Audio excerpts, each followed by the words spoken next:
अब ना भारतीय जनता पार्टी प्रदेश के अध्यक्ष मोहनलाल बड़ोली को राज्यसभा में भेज रही, ना कुलदीप बिश्नोई का कहीं कोई खाता दिखाई दे रहा, ना कैप्टन अभिमन्यु और ओम प्रकाश धनखड़ का कहीं कोई गिनती में नाम है, ना डॉक्टर कमल गुप्ता और दीपक मंगला का कहीं नाम चला।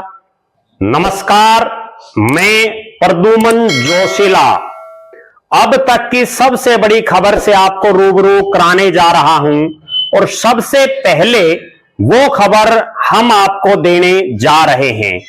खबर ऐसी है जिस पर पूरे हरियाणा प्रदेश के लोगों की, हरियाणा की राजनीति में जिनका इंटरेस्ट है, उन सभी की, पक्ष और विपक्ष की तमाम लोगों की निगाहें बनी हुई हैं। जी हां, सबसे पहले हम आपको बताने जा रहे हैं कि भारतीय जनता पार्टी किसे हरियाणा प्रदेश से राज्यसभा में भेजने जा रही है। यह खबर 100% जो हमारे पास सूचना जो मिली है उसके मुताबिक हम आपको दे रहे हैं। और खबर को आगे देखने से पहले आप हमारे YouTube चैनल को सब्सक्राइब करें, बेल आइकन घंटी का बटन अवश्य दबाएं, वीडियो को ज्यादा से ज्यादा शेयर करें, अपने कमेंट्स अवश्य लिखें। अब हम बात करने जा रहे हैं कि हरियाणा प्रदेश से जो एक चिर प्रतीक्षित राज्यसभा का उपचुनाव होना है, जो लगभग 3.25 साल का कार्यकाल बचा हुआ है, भारतीय जनता पार्टी के जो अब विधायक बन गए हैं कृष्णलाल पंवार जी, जो अभी मंत्री भी हैं, उनके इस्तीफा देने से यह राज्यसभा की सीट खाली हुई है। और जिस पर जो बहुत विश्वस्त जो सूत्र हैं उन्होंने जो खबर दी है वो ये है कि भारतीय जनता पार्टी ने यहां से अपने प्रत्याशी का नाम फाइनल कर दिया है। उसका ऐलान कभी भी हो सकता है और तमाम जो बड़े चेहरे, लगभग 1 दर्जन के आसपास नेताओं का इस तरह से लग रहा था कि वो नेता जोड़ तोड़ में लगे हुए हैं। बहुत से नेता पिछले कई दिनों से दिल्ली में अपने डेरे डाले हुए थे। बहुत से नेता बार बार कभी अमित शाह से, कभी जेपी नड्डा से, कभी मनोहर लाल खट्टर जी से, कभी नायब सिंह सैनी जी से मिल रहे थे, लेकिन उन तमाम नेताओं के जो अरमान हैं उन पर पानी फिर गया है। जो खबर बाहर निकल करके आ रही है उसके मुताबिक भारतीय जनता पार्टी ने तमाम बड़े चेहरे जो इसकी रेस में दिखाई दे रहे थे उन सब पर कांटा मार दिया है। अब ना भारतीय जनता पार्टी प्रदेश के अध्यक्ष मोहनलाल बड़ोली को राज्यसभा में भेज रही, ना कुलदीप बिश्नोई का कहीं कोई खाता दिखाई दे रहा, ना कैप्टन अभिमन्यु और ओम प्रकाश धनखड़ का कहीं कोई गिनती में नाम है, ना डॉक्टर कमल गुप्ता और दीपक मंगला का कहीं नाम चला, ना जो और नेता भारतीय जनता पार्टी के जिनमें एससी समाज से जो लग रहा था कि यहां चाहे सुनीता दुग्गल हो, चाहे डॉक्टर बनवारी लाल हो, चाहे बंतो कटारिया हो, चाहे सत्य प्रकाश जरावता हो, सबके नामों को पर जो है कांटा मार दिया गया है। और अब केवल एक नाम जिसकी घोषणा किसी भी समय हो सकती है और वो घोषणा हो विधिवत रूप से, उससे पहले ही हम आपको ये बताने जा रहे हैं कि कौन है वो नेता जिसको मोदी और अमित शाह के साथ देश की संसद में बैठने का मौका मिलने जा रहा है, जो देश के सबसे उच्च सदन जो राज्यसभा है उसका हरियाणा प्रदेश की तरफ से प्रतिनिधित्व करने जा रहा है। जी हां, ये जो शख्स हैं इनके लिए पूरी जोर आजमाइश और इनके लिए वीटो करने का काम अगर किसी ने किया है तो वो हैं प्रदेश के पूर्व मुख्यमंत्री और भारतीय जनता पार्टी के वरिष्ठ नेता, वर्तमान में मोदी कैबिनेट में केंद्रीय ऊर्जा मंत्री मनोहर लाल खट्टर जी। मनोहर लाल खट्टर जी की वीटो से हरियाणा प्रदेश में जो 1 दर्जन के आसपास नेता इस उम्मीद में थे कि 4.5 साल वो देश की सबसे बड़ी पंचायत में बैठेंगे, उन सभी के अरमानों पर पानी फिर गया है। जी हां, वो नेता हैं संजय भाटिया। जी हां, आपने बिल्कुल सही सुना, संजय भाटिया पानीपत से आते हैं, करनाल के पूर्व सांसद भी हैं और इस बार उनका टिकट काट करके उनकी जगह मनोहर लाल खट्टर जी को करनाल लोकसभा क्षेत्र से चुनाव लड़ाया गया था उसके बाद संजय भाटिया को विधानसभा की टिकट भी नहीं दी गई थी। लेकिन अब संजय भाटिया को बहुत बड़ा इनाम मनोहर लाल खट्टर जी के जरिए भारतीय जनता पार्टी का केंद्रीय नेतृत्व देने जा रहा है। सबसे पहले यह खबर हम आपको बता रहे हैं, संजय भाटिया, जी हां, ये वही संजय भाटिया हैं जिन्होंने एबीवीपी से अपना राजनीतिक कैरियर शुरू किया। एबीवीपी से होते हुए वो युवा मोर्चा और मेन भारतीय जनता पार्टी में विभिन्न पदों पर उन्होंने काम किया। अगर हम सिलसिलेवार तरीके से बात करें कि आखिर कौन है संजय भाटिया, संजय भाटिया पानीपत शहर के नेता हैं।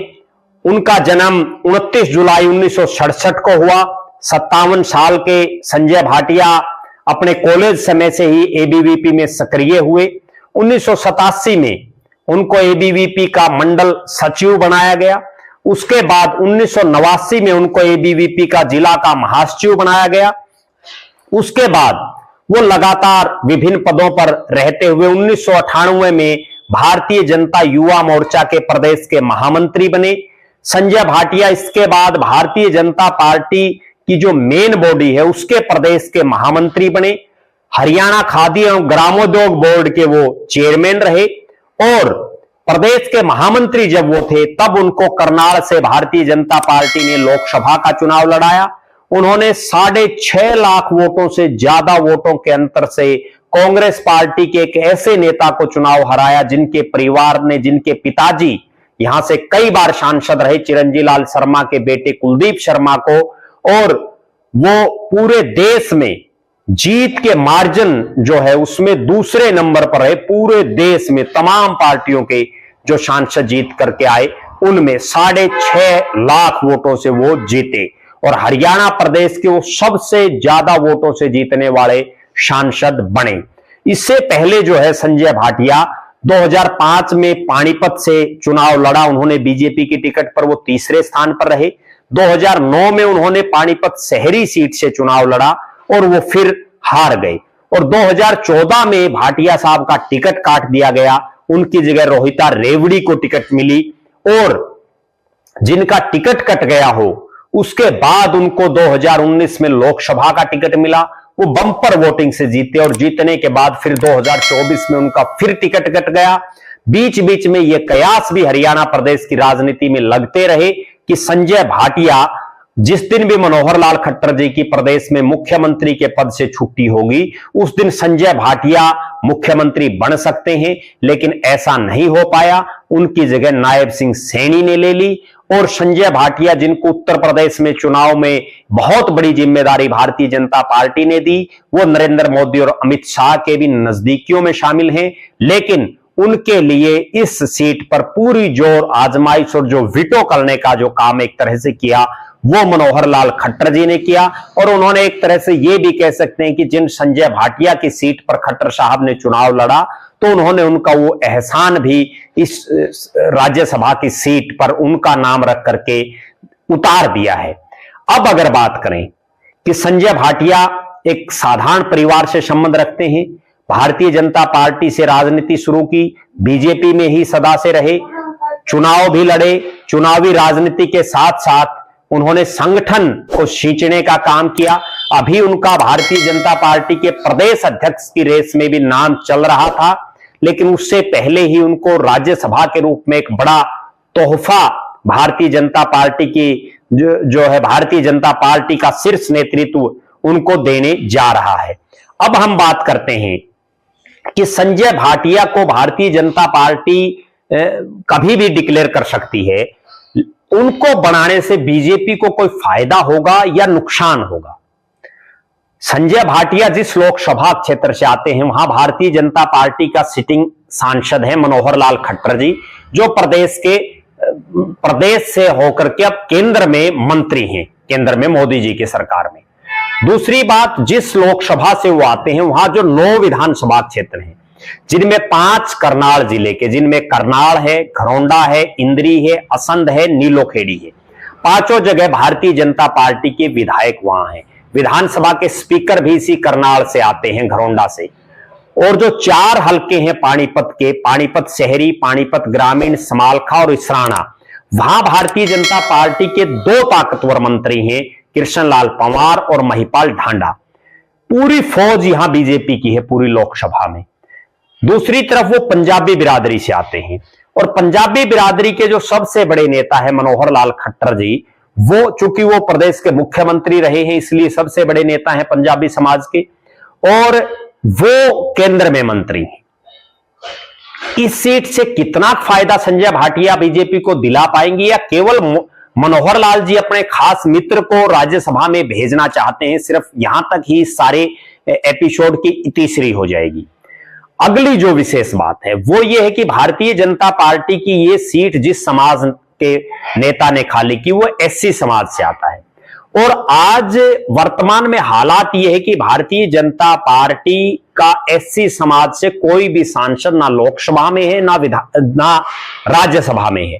लोकसभा की दोनों जो एससी रिजर्व सीटें हैं उन पर कांग्रेस के सांसद जीते हुए हैं।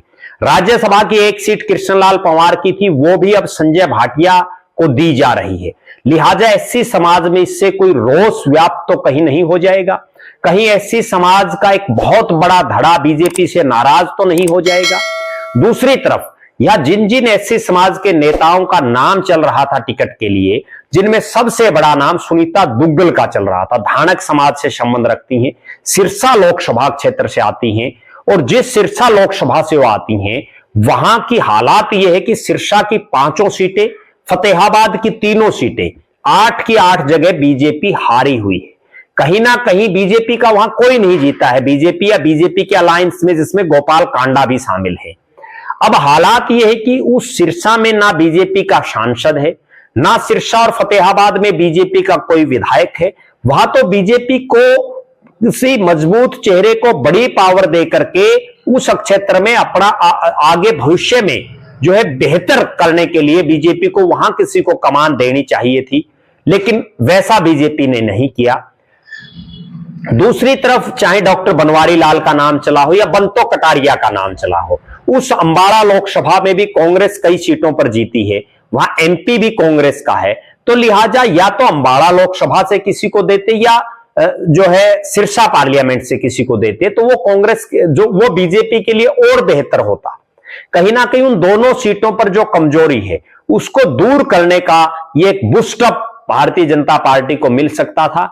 दूसरी बात, जो एससी समाज में चमार जाति को भारतीय जनता पार्टी ने जो है चमार जाति से आने वाले कृष्णलाल पंवार को मंत्री बना दिया गया है, वाल्मीकि समाज से आने वाले कृष्ण बेदी को भी मंत्री बना दिया गया है, तो कहीं ना कहीं धानक समाज के भी किसी नेता या नेत्री को, या ओड समाज के किसी नेता या नेत्री को, या डीएससी में अन्य जो जातियां बच गई उनके किसी नेता या नेत्री को भी जरूर प्रतिनिधित्व देना चाहिए था।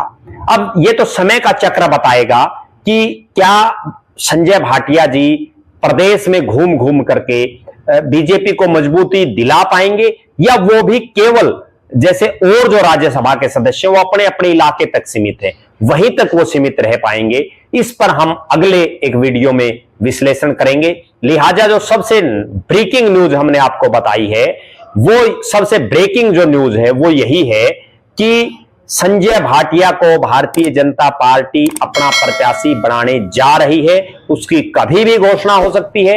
आप लगातार हमारे साथ जुड़े रहें, हमारे फेसबुक पेज को लाइक और फॉलो करें, यूट्यूब पर चैनल को सब्सक्राइब करें, बेल आइकन घंटी का बटन अवश्य दबाएं, वीडियो को ज्यादा से ज्यादा शेयर करें, अपने कमेंट्स अवश्य लिखें। बहुत बहुत धन्यवाद। आपका अपना प्रद्युमन जोशीला।